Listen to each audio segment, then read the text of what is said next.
நம்ம இன்றைக்கி வந்திருக்கக்கூடிய இடம் பார்த்தீங்கன்னா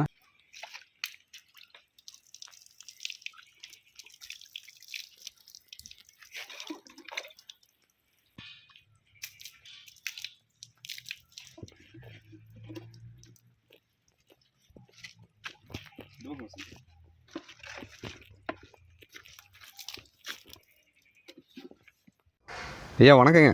சொல்லுங்கள். உங்கள் பேருங்க? என் பேர் சண்முகங்க. என்ன பண்ணிகிட்ருக்கீங்க?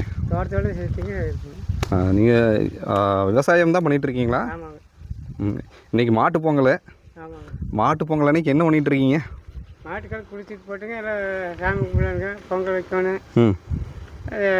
சாமி கும்பிடுங்க போயிட்டு எல்லாம் அடிச்சு. எத்தனை மாடு வச்சுருக்கீங்க? நாங்கள் ஒன்று வச்சு வரத்துக்கு. இந்த ஒரு மாடு தான் வச்சுருக்கீங்க? ஆமாங்க. இந்த மாட்டுக்கு இப்போ நீங்கள் இன்றைக்கி மாட்டு பொங்கல் அன்றைக்கி என்னென்ன வேலை பண்ணுவீங்க? அந்த மாட்டு பொங்கல் குளிச்சுட்டாச்சு பொங்கல் வைப்போம். மாலை போட்டு எல்லாம் செய்வோம். புது கவர்கள் போட்டு எல்லாம் ஜெனியத்தை கொண்டாடுவோம். இயல்பாக மாட்டு பொங்கல் அன்றைக்கி எத்தனை மணிக்கு பொங்கல் வைப்பீங்க? காலையில் இப்போருந்து ஆரம்பிக்கலாங்க. நாங்கள் சாயந்தரம் 5 மணிக்கு தான் ஆரம்பிப்போம். 5 மணிக்கு தான். சாயந்தரம் 5 மணிக்கு ஆரம்பிச்சோன்னா கரெக்டாக இருக்குங்க. இப்போல்லாம் குளிக்க வச்சுட்டு இருக்கிறீங்க? ஆமாங்க. தண்ணி ஊற்றுங்க பார்க்கலாம் மாட்டுக்கு. இப்படி தான் குளிக்க வைக்கிறது. அதே ஊற்றி கொடுக்கணும், தீனி எடுத்து ஊற்றணும். நல்லா குளிப்பாட்டிட்டு பெயிண்ட் அடிப்பீங்களாயா? ஆமாங்க, பெயிண்ட் கொண்டு வந்திருக்கீங்களா? அது எங்கே வீட்டில் இருக்குங்களா? இப்போ இங்கே தண்ணி இங்கே இருக்கிறனால இதை நம்ம கழுவி வச்சுட்டீங்க. கழுவி வச்சு இங்கே வச்சு சாயந்தரம் வரும்போது எடுத்து வந்து அடிச்சு. அதுதான் வேலை இல்லைங்களா? இதோட வேலை தானுங்க. தண்ணி பார்த்துட்டு நீட்டாக சாமி கும்பிடணும். இன்றைக்கி தான் நீ குளிச்சிருக்கேன் ஏண்டா? இதெல்லாம் வாரத்துக்கு ஒரு குளி போடணும். வாரத்துக்கு ஒரு நாள் தண்ணி ஊற்றி விடணும். 8 நாளால் போய் ஒரு தண்ணி ஊற்றி விட்டுருணும்.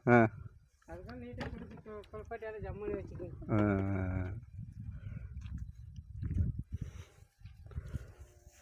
வருஷத்துக்கு ஒரு டைம் தானே மாட்டு பொங்கல் வருது? ஆமாங்க. இது நம்ம தோட்டங்களா? இல்லை, வேறு தோட்டம். நீங்கள் உள்ளே போகிறீங்களே? நாங்கள் இங்கே இருக்கிறோம். நானும் வரலாமா? வரலங்க. என்னங்க இது தொட்டிங்களா? தொட்டி, தனி தொட்டிங்க.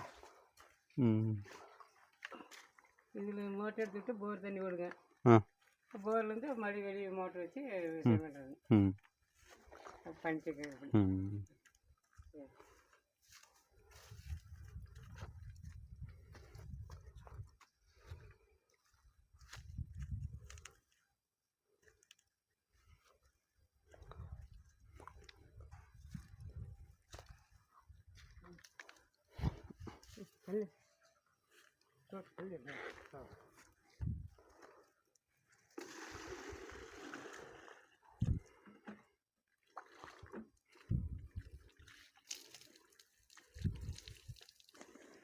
இப்படி தான் குளிப்பாட்டுறது.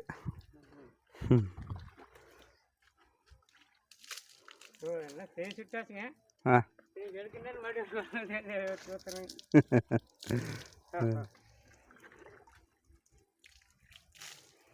ஜம்மு நின்றுச்சுங்களே.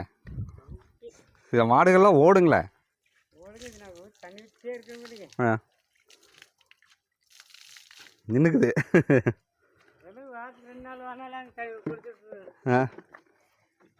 எத்தனை லிட்டர் பால் கறக்குதுங்கய்யா? இது மாடு இப்போ ஒரு நாள் 3 லிட்டர் தான் கறக்குது. 3 லிட்டர் கறக்குதுங்க. என்ன நீங்கள் மட்டும் வீட்டுக்கு யூஸ்க்குங்களாயா இல்லை எப்படிங்க வெளியே கொடுக்குறீங்களா? வெளியே 2 லிட்டர் ஊற்றுறேன், 1 லிட்டர் நாங்கள் வீட்டில் வச்சுருக்கோம். லிட்டர் என்னென்னு ஊற்றுறீங்கய்யா? லிட்டர் 40 ரூபா. 40 ரூபா. தலைக்கு ஊற்றாதீங்க.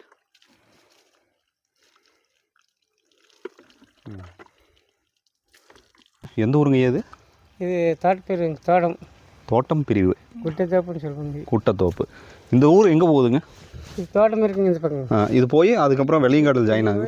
அந்த சைட்டுக்குள்ளே போய் தான் Velliyangadu road join. Velliyangadu join.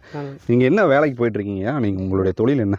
நம்ம விவசாய தொழில் தான். விவசாயம். என்ன நீங்கள் வேலைக்கு போயிட்டுருக்கீங்களா எப்படிங்க? வேலைக்கு போயிட்டுருக்குறேன். என்னென்ன வேலை செய்வீங்க? தோட்டத்தில் எல்லா வேலையும் செய்வீங்க.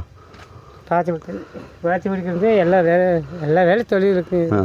எல்லா வேலையுமே செய்வீங்க. ஓகே. இன்றைக்கி மாட்டு பொங்கல் வாழ்த்துக்களுங்க ஐயா. மாட்டுக்கு என்ன பண்ணுறீங்க இப்போ? அவ்வளோதான், எனக்கு கட்டிட்டு இப்போ பெயிண்ட் வாங்கிட்டு வந்து கொம்புக்கெல்லாம் அடிச்சுட்டு இப்போ சாயந்தரம் 5 மணிக்கு ஆரம்பித்து பொங்க வச்சு சாமி கொண்டு வேண்டியதாங்க. தேங்காயோட வாங்கி உடச்சி தேங்காய் பழம் உடச்சிட்டு சாமி கும்பிட்டா முடியுது. ஓகே. எப்படிங்க இப்போ பொங்கல் வந்து 3 கல் வச்சு நீங்கள் வைப்பீங்க. ஆமாங்க. அந்த பொங்கல் வந்து சக்கரை பொங்கலுங்களா இல்லை நார்மலான பொங்கலுங்களா? சக்கரை பொங்கல் வைக்கலாங்க, நார்மலாக வைக்கலாம். இன்றைக்கி நீங்கள் வைக்கக்கூடிய பொங்கல் நாங்கள் சக்கரை பொங்கல் வைப்பீங்க. அது வந்து இலையில வந்து என்னென்ன வச்சு? இலையில போட்டுங்க, தேங்காய் உடச்சி வச்சு பழம் 2 வைப்புங்க, ஒரு மாட்டுக்கு பூவெல்லாம் போட்டு இட்டு சாமி கும்பிட்டு உடச்சி தேங்காய் கும்பிட்டு உடச்சி வச்சு சாமி கும்பிட்டு அதுக்கு ஒரு பழம், அந்த சாப்பாடு கொஞ்சம் ஒரு வாய் ஊட்டி விடணும். மாட்டுக்கு நாங்கள் ஊட்டி விடணும். விவசாயிகளுக்கு அதுதான் வந்து அதுதானே ஒரு நாள் முடிஞ்சது. வருஷத்துக்கு ஒரு டைம் மாடுகளுக்கு செய்யக்கூடிய ஒரு மரியாதை. ஆமாம், அந்த மரியாதை என்ன செய்யணுமோ செய்யணும். சூப்பருங்கய்யா. நல்லா மாடு எப்படி நீங்கள் வளர்த்துறீங்க? எது புல்லு பொடிக்கு போடுறதா, மசால் புல்லு போடலாம், ஏதோ ஒன்று பண்ணி போடணுங்க. மாட்டு தீவனம் கொடுக்கணுங்க, அப்போ தான் நல்லா இருக்குது. அப்போ தான் மாட்டு தீவனம் கொண்டு வந்துட்டு அதுக்கு போடணுங்க. பாலுக்காக நாமே வச்சு என்ன பண்ணுறது? அதுக்கு இப்போ 1000 ரூபா வந்துச்சுன்னா அதுக்கு ஒரு 500 செலவு பண்ணணும் இல்லைங்க. அப்போ தான்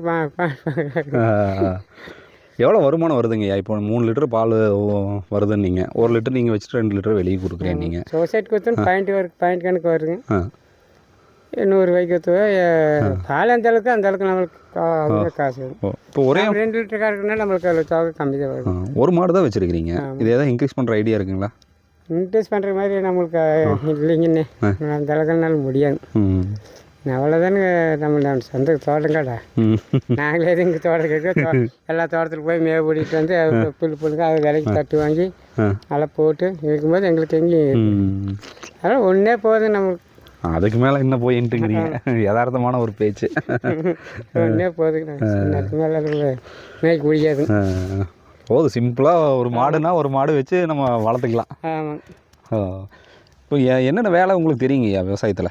விவசாயம் உழவு ஓட்டலாங்க, பாத்தி விடுப்பா, தண்ணி கட்டுற வேலை, விவசாயம் எல்லா வேலை செய்யும். இந்த வேலை தான்ட்டு இல்லை, எல்லா வேலையும் செய்வீங்க. எல்லா வேலையும் செய்யும். மாட்டுக்கு வந்து கொம்பு இருக்குது, இந்த கொம்புக்கு வந்து எவ்வளோ பெயிண்ட் அடிக்கணும்னு எதாவது தெரியுங்களா? அது அளவாக அடிக்கிறது தானுங்க, அந்த கொம்புலேருந்து அளவு. என்னென்ன கலரு பெயிண்ட் அடிப்பீங்க? ப்ளூ கலர் வேண்டி அது சேப் கலர் எது வேணும் அடிக்கலாங்க. உங்கள் விருப்பம் தான், இந்த கலர் தான் அடிக்கணும் அந்த கலர் தான் அடிக்கணும்ட்டு இல்லை. இந்த கலர் தான் அடிக்கணும். அந்த பெயிண்ட் எத்தனை நாள் இருக்குங்க மாட்டு கொம்பில்? அதெல்லாம் இருக்குங்க. 6 மாதம் பக்கம் இருக்குங்களா? சுட்டு கையில் 6 மாதம் இருக்கும் இல்லைங்களா? அது பெயிண்ட் அடிச்சா கொம்பு தேய்க்காமல் அப்படியே இருக்குன்னு இருக்கும். எங்கேங்கய்யா வீடு? வீடு தோட்டத்துக்கு ஊருக்குள்ளே இருக்குங்க. இப்படியே போயிடுவீங்க இல்லைங்களா? இங்கே இந்த சைடில் தான் கட்டணும். இங்கே தான் கட்ட போகிறீங்க. இது மட்டும் அது எங்கேங்க போகுது? போது நம்ம கையை கழிட்டு பக்கத்து கொம்பு குடமெல்லாம் இருக்குங்க, எடுத்துகிட்டு போனால் மேய்ச்சிக்குங்க. இந்த பக்கம் மேய்ஞ்சிட்டு இருக்கா? மேயருக்கு தான் போகுதா? ஜாலியாக போயிடுச்சு. என்னடா பார்க்குற, சாப்பிட்றா. ஐயா வந்து பார்த்தீங்கன்னா நாங்கள் அப்படியே ஆன் தி வேல போயிட்டு இருக்கும்போது ஐயா மாட்டுக்கு வந்து குளிப்பாட்டிகிட்டு இருந்தார். ஏன்னா இன்றைக்கி மாட்டு பொங்கல், எல்லா பகுதியிலையும் மாட்டு பொங்கல் அன்றைக்கி சிறப்பாக கொண்டாடிட்டுருக்காங்க. ஐயா ஒரு மாடு வச்சுருந்தார். அந்த ஒரு மாட்டுக்கு வந்து தன்னால் முடிந்த அளவை அந்த மாடுகளை குளிப்பாட்டி நான் பெயிண்ட் அடித்து பொங்கல் வச்சு நான் வேண்டிக்க போகிறேன் என் தம்பி அப்படிங்கிற மாதிரி சொன்னாருங்க. ஐயா மாட்டு பொங்கல் தினம் வாழ்த்துக்காங்க. ஓகே, ரொம்ப நன்றிங்க ஐயா. அடுத்தடுத்த பதிவுகள் வழியாக நீங்கள் நான் சந்திக்கணும்னு விருப்பப்பட்டீங்கன்னா சப்ஸ்கிரைப் பண்ணிக்க, நோட்டிஃபிகேஷன் கிளிக் பண்ணுங்கள். டில் தென் பாய் ஃப்ரம் உங்கள் சிவா. நன்றி, வணக்கம்.